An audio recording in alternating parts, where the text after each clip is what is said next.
ఈ వెరిఫికేషన్ అంటే ఎంతమందికి తెలుసో నాకు తెలియదు కానీ యాక్చువల్గా కొన్ని కంపెనీస్ కంపల్సరీ ఈ వెరిఫై చేయించుకోవాలి అమెరికాలో.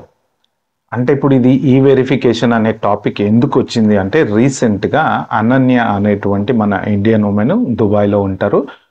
ఆమె F1 అయిపోయిన తర్వాత స్టూడెంట్ వీసా మీద, అంటే స్టూడెంటే యాక్చువల్గా ఓపీటీ మీద జాబ్ చేస్తున్నారట. ఓపీటీ మీద జాబ్ చేస్తూ ఓపీటీ అయిపోయి స్టెమ్ ఓపీటీ ఎక్స్టెన్షన్ తీసుకున్నాం అనుకునే టైంకి తన ఎంప్లాయర్ తనని లే ఆఫ్ చేసేసి స్టెమ్ ఓపీటీ ఎక్స్టెన్షన్ కూడా ఇవ్వకుండా, అంటే ఒకవేళ ఇచ్చింటే జాబ్ ఎత్తుక్కోవడానికి పాసిబిలిటీ ఉండేది. సో తనకున్న టైం లిమిట్ అనేది కరెక్ట్గా ఓపీటీ ఎక్స్టెన్షన్ తోటి అయిపోయింది.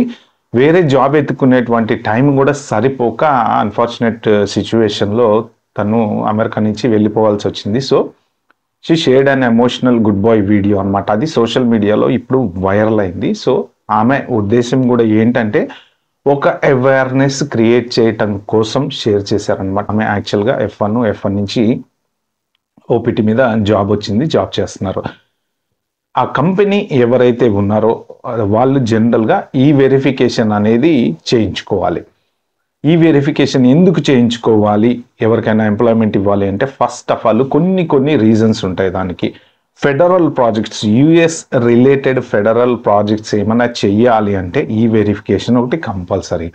నెక్స్ట్ స్టేట్స్ ఉంటాయి, కొన్ని స్టేట్స్లో వాళ్ళు మ్యాండేటరీ రూల్ అనేది పెడతారనమాట. ఈ వెరిఫికేషన్ కంపల్సరీ చేయించుకోవాలి మీరు.